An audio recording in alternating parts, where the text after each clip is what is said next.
বাজ পাখিকে পক্ষীরাজ বলা হয়। বাজের আয়ু হলো মোটামুটি 70 বছর। এবার 40 বছর হতে হতেই ওদের পালক লম্বা এবং ভঙ্গুর হয়ে যেতে থাকে, ঠোঁট বেঁকে যায়, ডানা ভারী হয়ে যায়, অর্থাৎ আগের মতো উড়তে পারে না, সেই শক্তি থাকে না। এবার সেই বাজ কি করবে? বাজ সব থেকে কঠিন নির্বাচন করে, নির্বাচন নিজের পুনর্স্থাপনার। সর্বপ্রথম একটা বিশাল পর্বতে যায়, একান্তে নিজের এক বাসস্থান তৈরি করে, আর তারপরে পাথরের সাথে নিজের ঠোঁট বারবার আঘাত করতে করতে সেই ঠোঁট ভেঙে ফেলে। তারপরে সে অপেক্ষা করে সেই ঠোঁট পুনর্নির্মাণ হওয়ার। তারপর সেটাই করে নিজের পালকের সাথে। তারপরে নিজের ডানা থেকে এক এক করে ভারী পালকগুলো ছিঁড়ে ফেলে দেয়।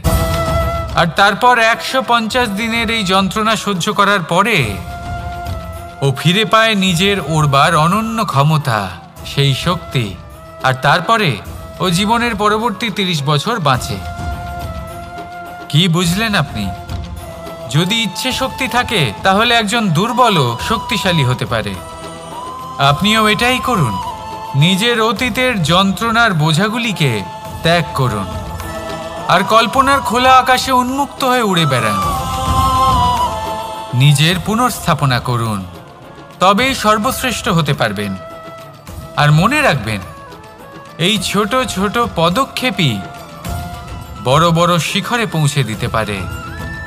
তাহলে আসুন আর আমার সাথে ভালোবেসে বলুন, রাধা রাধা। আপনি কি কখনো জলকে নিজের মুঠোতে ধরে রাখার চেষ্টা করেছেন? চলুন আজ করা যাক।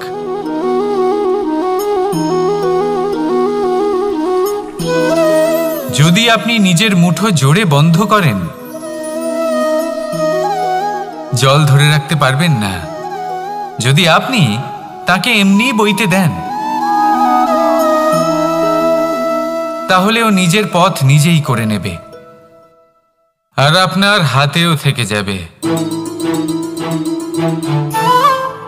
আমাদের জীবনও হলো কিছুটা এরকম, জলের মতো। নিজের পথ নিজেই করে নেয় এই জীবন। প্রত্যেক সমস্যার সমাধান নিজেই করে নেয় এই জীবন। তাই জীবনে যখন কোনো পরিস্থিতি আমাদের প্রতিকূল হয়ে থাকে, কিছুই হয়তো আমরা বুঝতে পারছি না, কিছুই যখন বসে থাকে না, তখন আমরা হতাশ হয়ে পড়ি, নিরাশ হয়ে পড়ি। আর এটাই করা উচিত নয়। শান্ত মনে দেখতে হবে যে এই জীবনে আসলে কি ঘটে চলেছে। কষ্ট সবাই ভোগ করেন। কষ্ট পেলে কেউ রেগে যান, রেগে গিয়ে পরাক্রম দেখান। এটাই তো করা উচিত নয়। শান্ত মনে সেটাই করতে হবে যা জীবন আমাদের শেখাতে চাইছে। জীবন আমাদের সব শিখিয়ে দেবে, শুধু মনে রাখবেন কখন প্রয়াস করতে হবে আর কখন আমাদের প্রতীক্ষা করতে হবে, সেটা আগে আপনাকে বুঝতে হবে। তাহলে আসুন আমার সাথে ভালোবেসে বলুন, রাধা রাধা। অসুখ। এমন কোনো মানুষ আছেন এই সংসারে যার অসুখ করে না? প্রত্যেক মানুষ কখনো না কখনো অবশ্যই অসুস্থ হয়েছে। তার এই শরীর রোগের শিকার অবশ্যই হয়েছে। এবারে দেখুন, এই রোগ আসে, আবার এই রোগ চলেও যায়। কিন্তু সেই রোগ আমাদের কষ্ট দিতে কেন সক্ষম হয়? কারণ হলো স্বচ্ছতা। যদি এই স্বচ্ছতা শরীরে না থাকে, তাহলে মানুষকে শারীরিক কষ্ট পেতেই হবে। ঠিক সেইভাবেই অত্যন্ত প্রয়োজনীয় হলো এই স্বচ্ছতা যেন মনেও থাকে। যদি এই স্বচ্ছতা মনে না থাকে, তাহলে মানুষ চারিত্রিকভাবে কষ্ট সহ্য করেন। এবারে নিবারণ কি হতে পারে? বড়ই সহজ এর উপশম। যদি রোগ শরীরে হয়, তাহলে সর্বপ্রথম স্বচ্ছতা বজায় রাখতে শিখুন। এই শরীরকে পরিষ্কার রাখতে শিখুন। বিচক্ষণতার সাথে এই রোগের সম্মুখীন হন। ভয় পাওয়ার কোনো দরকার নেই। ব্যায়াম করতে থাকুন, সব ঠিক হয়ে যাবে। সেইভাবেই যদি এই অসুখ মনে হয়, তাহলে কি করা যায়? সর্বপ্রথম তার আধারের উপরে নজর দিন। আপনার এই আধারই হলো আপনার আহার। যা আপনি আহার করবেন, সেরকমই মানুষ হয়ে উঠবেন। সেইভাবেই আপনি যেরকম ভাবেন, সেরকমই মানুষ হয়ে উঠবেন। সেই জন্য নিজের ভাবনাকে শুভ করুন, নিজের দৃষ্টিভঙ্গিকে শুভ করে তুলুন, সব কিছু সঠিক হবে। আপনার আমার সবার মধ্যেই এক রাক্ষস বাস করে, তার সম্মুখীন হন, তাকে পরাস্ত করুন। তাহলে এই রোগ সে শরীরেই হোক বা মনের মধ্যে, যদি সঠিক সময় তাকে আটকানো না যায় তাহলে যে কোনো সময় তা মহামারীর রূপ ধারণ করবে। সেই জন্য সাবধানে থাকুন, সুস্থ থাকুন। তাহলে আসুন আমার সাথে ভালোবেসে বলুন, রাধা রাধা।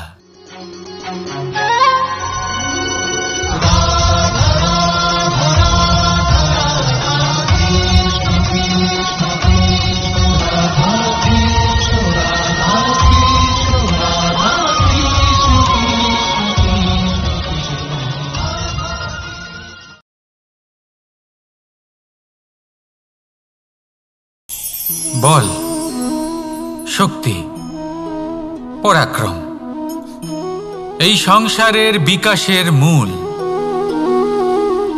কিন্তু কখনো ভেবেছেন যে প্রকৃতি আমাদের এই বল, শক্তি, পরাক্রম কেন দিয়েছেন? যাতে আমরা জীবনে কারোর উদ্ধার করতে পারি, কাউকে সাহায্য করতে পারি, কারোর জন্য ভালো কিছু করতে পারি, কোনো গরিব অসহায় মানুষের জন্য কিছু করতে পারি। এই বল, এই শক্তির সদ্ব্যবহার করতে পারি। কখনো দেখেছেন এমন মানুষ যার কাছে অসীম শক্তি আছে কিন্তু তার সাথেই অসম্ভব অহংকারও রয়েছে, যিনি নিজেকে সর্বশ্রেষ্ঠ বলে মনে করেন, খারাপ কাজও করেন। আপনি দেখবেন প্রকৃতি এবং মানুষ তাকে ভাঙতে সর্বদা চেষ্টা করেন। মনে রাখবেন, যতই সুবিশাল পর্বত হোক না কেন, তা যদি পথে পড়ে তাকে ভেঙে পথ প্রশস্ত করা হয়। যদি আপনার কাছে বল থাকে, শক্তি থাকে, পরাক্রম থাকে, তাহলে তার সদ্ব্যবহার করুন, কাউকে সাহায্য করুন, কাউকে রক্ষা করুন। যদি আপনি আপনার শক্তির দুর্ব্যবহার করেন তাহলে মনে রাখবেন আপনি নিজের বিনাশ নিজেই আমন্ত্রণ করছেন।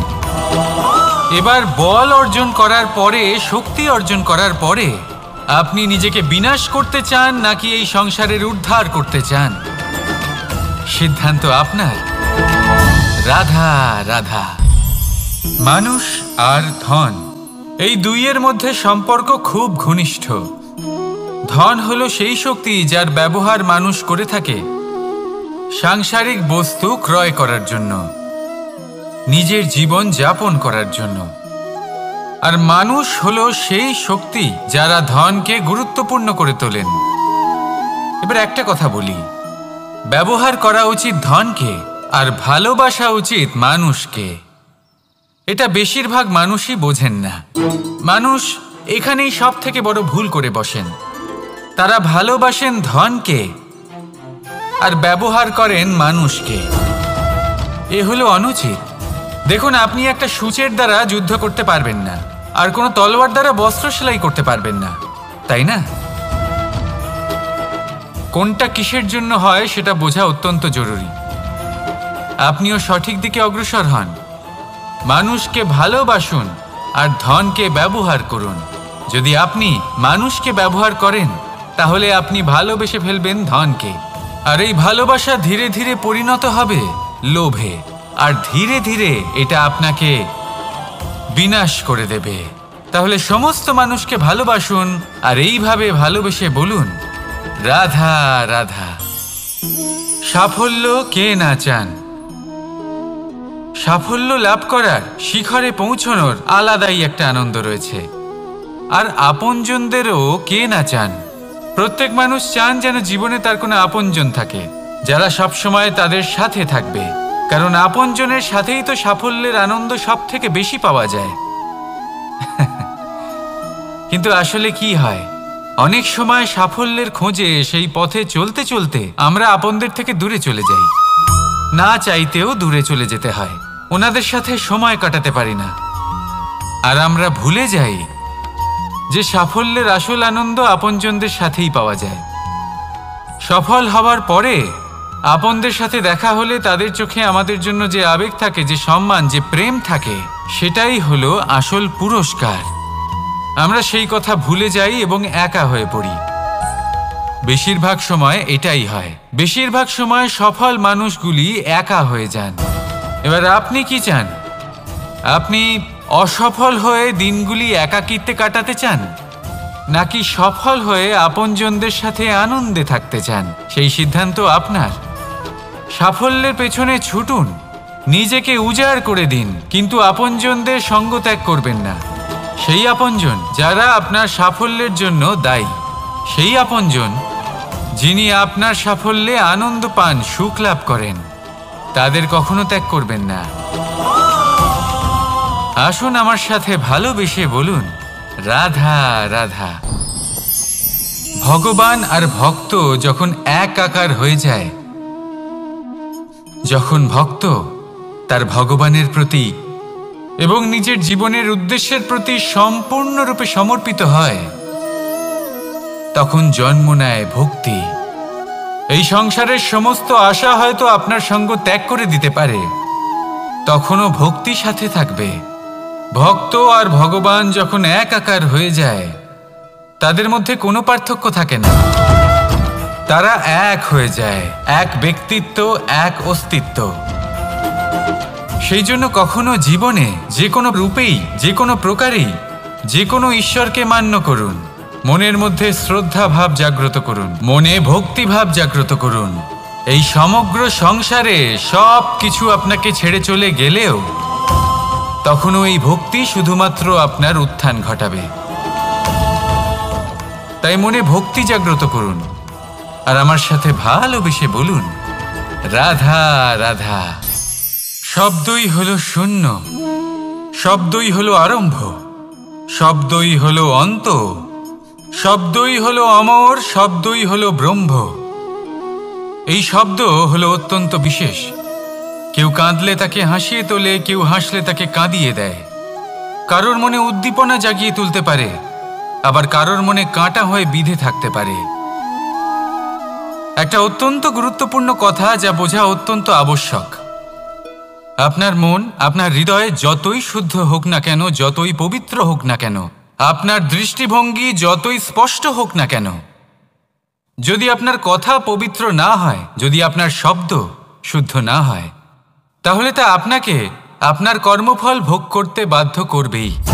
একটা সহজ উদাহরণ দিই। আপনার জীবনে এমন কেউ অবশ্যই থাকবেন যাকে আপনি পছন্দ করেন না, যিনি হয়তো অধর্মী মানুষ, যিনি হয়তো দুর্বুদ্ধি সম্পন্ন মানুষ, কিন্তু তার জন্য অপশব্দ প্রয়োগ করলে তার মধ্যে কোনো পরিবর্তন আসবে না, তার মানসিকতা বদলাবে না, শুধু মনে প্রতিশোধ স্পৃহা জেগে উঠবে, মনে হিংসা জাগবে, আর কিচ্ছু নয়। সেই জন্য নিজের শব্দকে নিয়ন্ত্রণ করুন, নিজের কথা সংযত করুন। শ্রেষ্ঠ থেকে শ্রেষ্ঠতর মানুষকেও সাবধানী হতে হয়, কারণ যদি এই শব্দের প্রয়োগ সঠিক না হয়, তাহলে আজীবন মানুষকে নির্বাক হয়ে থাকতে হতে পারে। তাহলে নিজের শব্দ নিয়ন্ত্রিত রাখুন, নিজের কথাকে শুভ করুন, এতে প্রেমবোধ জাগিয়ে তুলুন, আর সেই প্রেমবোধ নিয়েই বলুন, রাধা রাধা। বরদান এবং অভিশাপ, এই দুই হলো একই মুদ্রার দুটি পিঠ। এই বরদান আমরা অনেক কারণে পেতে পারি, কখনো নিজের পরিশ্রমের কারণে, কখনো নিজের তপস্যার কারণে, কখনো আমাদের পূর্বপুরুষদের কর্ম ও তপস্যার কারণে।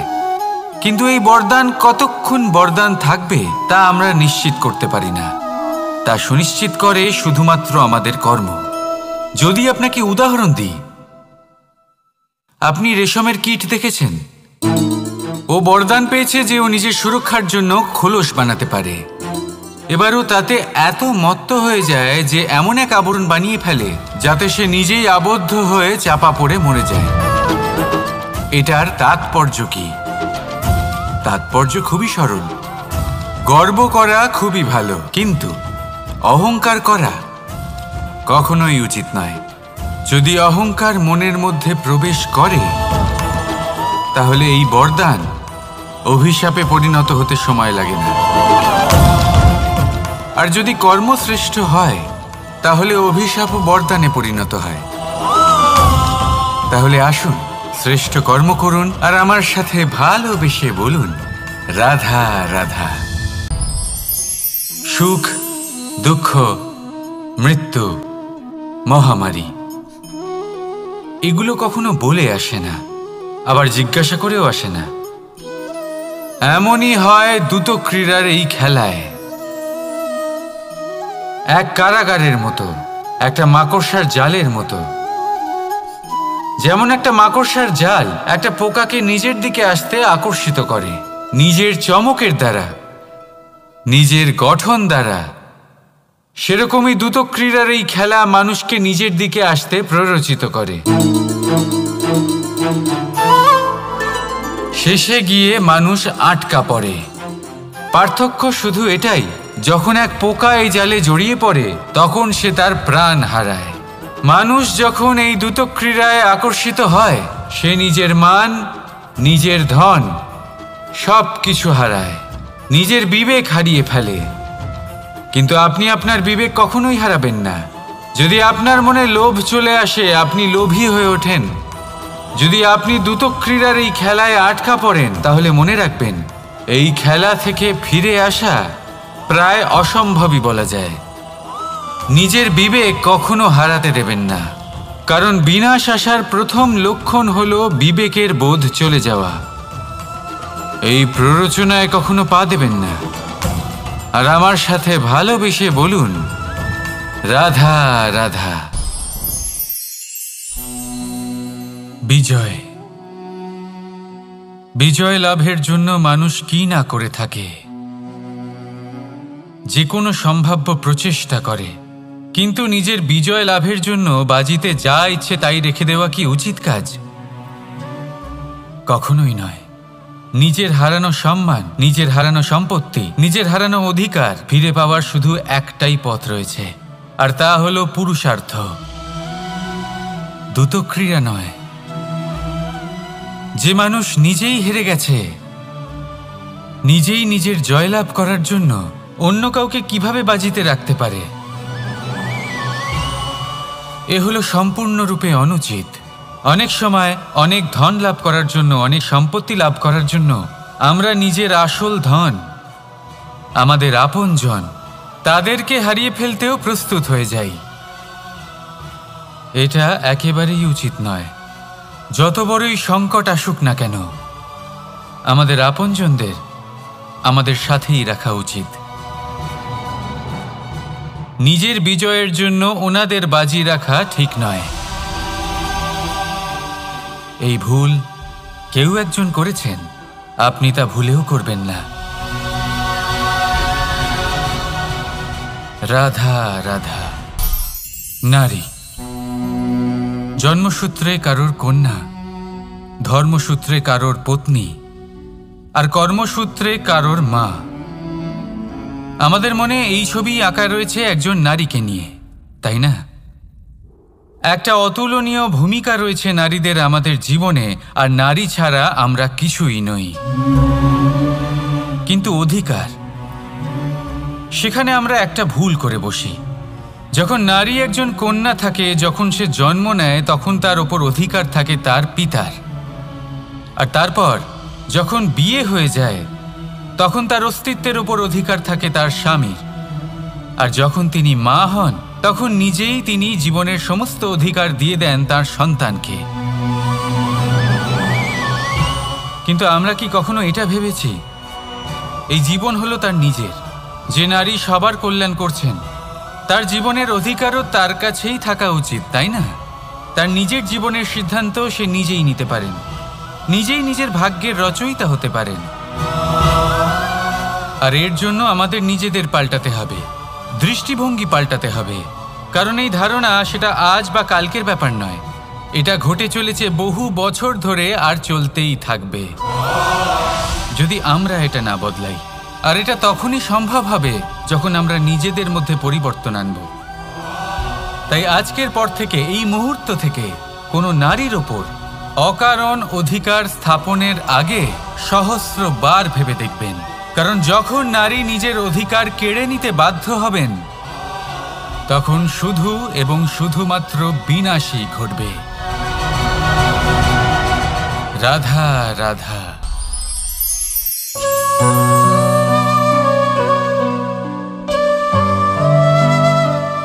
নারী ওনারা যাকে নাম দিয়েছেন ত্রিয়া।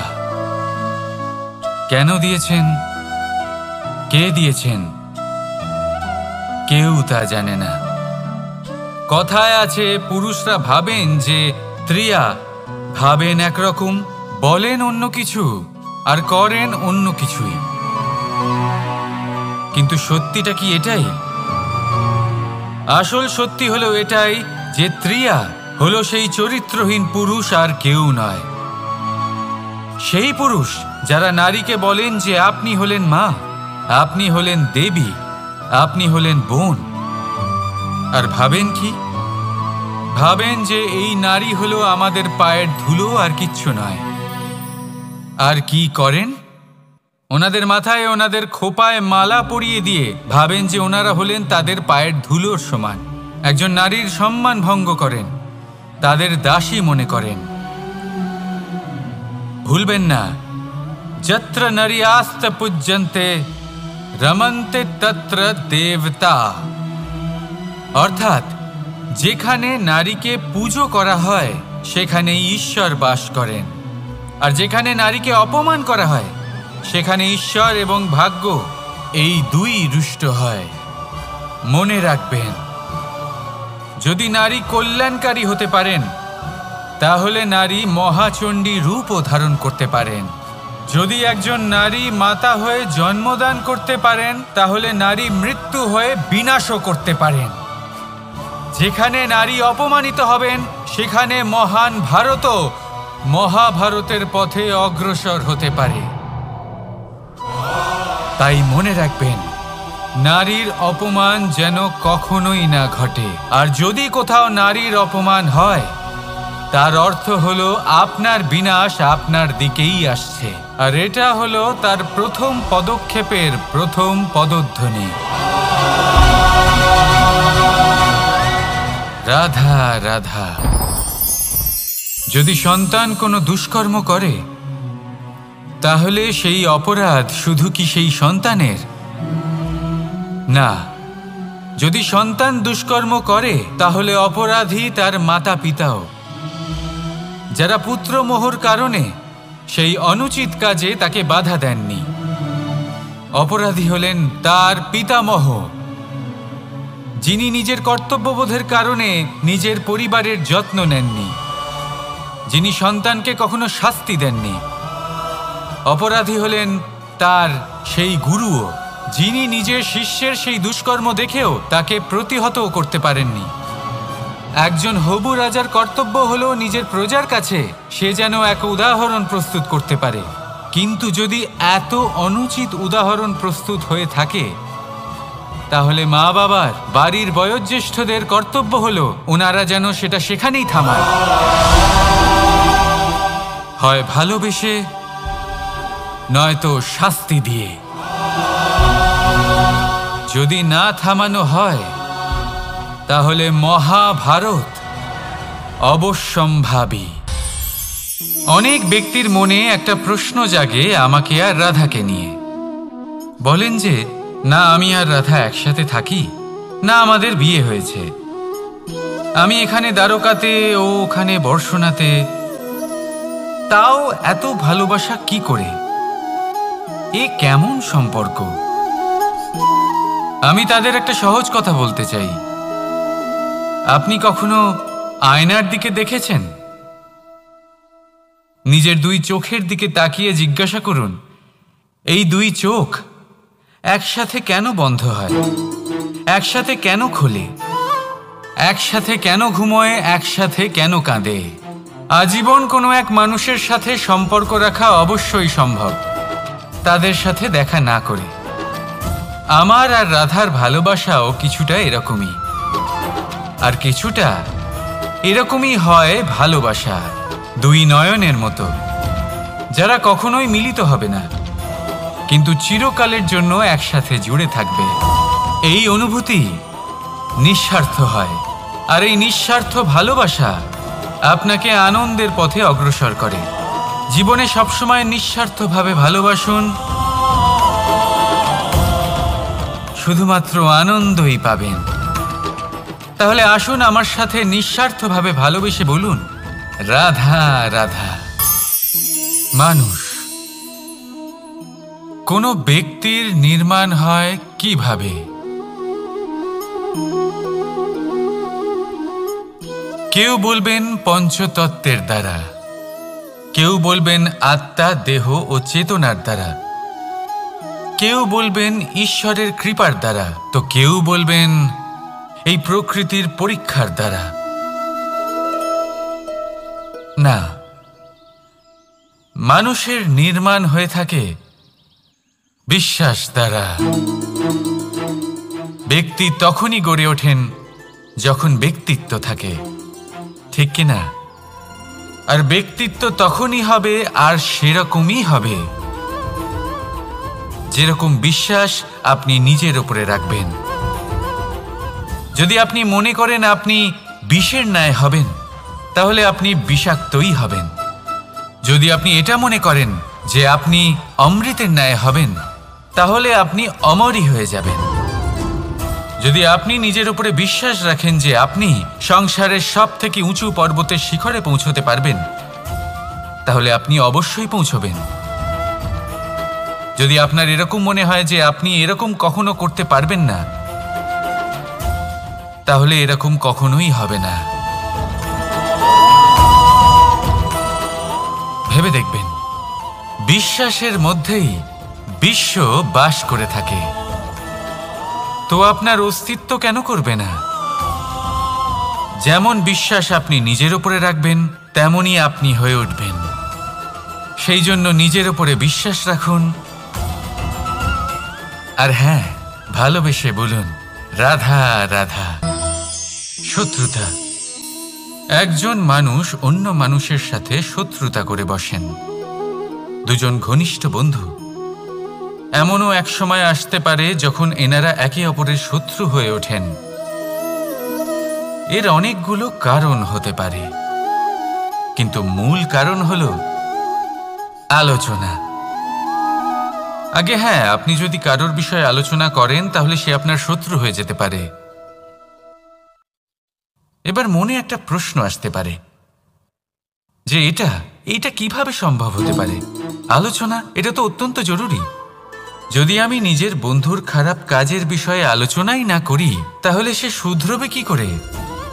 এ কথা সত্যি যে আলোচনা আবশ্যক, কিন্তু তার থেকেও বেশি গুরুত্বপূর্ণ এবং আবশ্যক হলো আপনার এই সিদ্ধান্ত। সিদ্ধান্ত এটাই যে আপনার এই আলোচনা কোন স্থানে করবেন। যদি এটা সবার সামনে করবেন ভাবেন, তাহলে তা অপমানও হয়ে যেতে পারে। যদি এটা আলাদাভাবে করেন, তাহলে তা পরামর্শ হয়ে যায়। অপমান কেউ স্বীকার করতে পারেন না, কিন্তু পরামর্শ সকলের ভালো লাগে। তাহলে যদি আপন কারোর জন্য ভালো কিছু চান, কাউকে শুধরে দিতে চান, আর আপনার মনে হয় আলোচনা আবশ্যক, তাহলে সর্বপ্রথম সময়, পরিস্থিতি আর স্থানের কথা মনে রাখবেন, নয়তো এই আলোচনা আপনাকে খুব ভোগাতে পারে। তাহলে আসুন আমার সাথে ভালোবেসে বলুন রাধা রাধা। আপনার জীবনেও কি সমস্যা রয়েছে? অবশ্যই থাকবে। প্রত্যেকের জীবনেই সমস্যা থাকে। প্রত্যেক মানুষ জিজ্ঞাসাও করেন যে এই সমস্যা আসলে কি আর কেন আসে জীবনে। আপনাকে একটা কথা বলে দিই যে সমস্যা আসলে সেটা নয় যা আপনার পথে বাধা সৃষ্টি করে, বরং সমস্যা হলো সেটাই যেটা আপনি তখন দেখতে পান যখন আপনার একাগ্রতা আপনার পথ থেকে, আপনার লক্ষ্য থেকে সরে যেতে থাকে। আর এই সমস্যাগুলি দূর করার জন্য, এর সমাধান করার জন্য একটাই পথ আছে। নিজের সমস্ত ভাবনা আরো একবার একাগ্র করুন নিজের পথের দিকে, নিজের লক্ষ্যের দিকে। আপনার সমস্ত ভাবনা যদি কেন্দ্রীভূত হয় নিজের লক্ষ্যে, তাহলে এই সমস্যা দূরে থাকবে। যদি এরকম না হয়, যদি আপনার মন একটু অন্যদিকে চলে যায়, তাহলে এই সমস্ত সমস্যা আবার সামনে চলে আসে আর বাড়তেও থাকে। দেখুন, যেখানে আপনার লক্ষ্য রয়েছে, বান যদি সেখানেই চালাতে হয়, তাহলে দৃষ্টি তো সেদিকেই রাখতে হবে। তবেই তো আপনি সেই লক্ষ্য ভেদ করতে পারবেন। সেই জন্য মনে রাখবেন, সর্বদা লক্ষ্য রাখবেন নিজের পথে, সেই পথেই সামনে এগোতে থাকুন নিজের লক্ষ্যের দিকে। আপনি যত সামনে এগোতে থাকবেন, এই সমস্যা তত পিছিয়ে যাবে। তাহলে আসুন, আমার সাথে ভালোবেসে বলুন, রাধা রাধা। এই পাখিরা সত্যি খুব সুন্দর, আমার খুব ভালো লাগে। আপনি নিশ্চয়ই শুনে থাকবেন যে কিছু পাখির কাছে ডানা অবশ্যই থাকে, কিন্তু উড়তে পারে না। তারা চায় উঁচু আকাশে উড়ে বেড়াতে এবং মেঘেদের সাথে কথা বলতে, করতেই পারে না। এবার এই সংসারেও পাওয়া যায় ঘুড়িও। এদের মধ্যে না জীবন আছে, না প্রাণ আছে, আর না আছে ডানা, কিন্তু এরা আকাশের সাথে কথা বলে, হাওয়ার বেগের সাথে কথা বলে, আনন্দ করে, উৎফুল্ল হয়ে ওঠে। আকাশে জীবনের কিছু মুহূর্ত কাটায়। তার কারণ কি হতে পারে? কারণ হলো সুতো। এই সুতো যদি সঠিক হাতে থাকে, তাহলে এই কাগজের তৈরি ঘুড়িও আকাশের উচ্চতায় উড়ে বেড়াতে পারে। এবার এই সুতো আসলে কি? এই সুতো হলো আসলে ভালোবাসা। এই সুতো হলো আসলে বিশ্বাসের। আর এটা আপনি দিয়ে থাকেন তাদের হাতে যাদের আপনি বিশ্বাস করেন, যাদের আপনি নিজের সর্বস্ব দিয়ে দেন। ভেবে দেখুন, এই ভালোবাসা আর বিশ্বাসের সুতো আপনি যদি সঠিক মানুষের হাতে দিয়ে দেন, তাহলে আপনি অনেক উচ্চতায় উঠতে পারবেন, আকাশের উচ্চতায় উড়ে বেড়াতে পারবেন, মেঘের সাথে কথা বলতে পারবেন, পাখিদের মতো উড়তে পারবেন, যা ইচ্ছে তাই করতে পারবেন।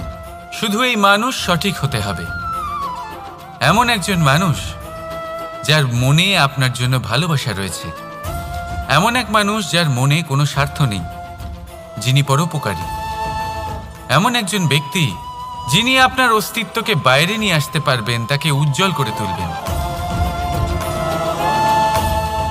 তাহলে ভালোবাসুন, আনন্দ করতে থাকুন, আর এই আনন্দ সহকারে বলুন, রাধা রাধা।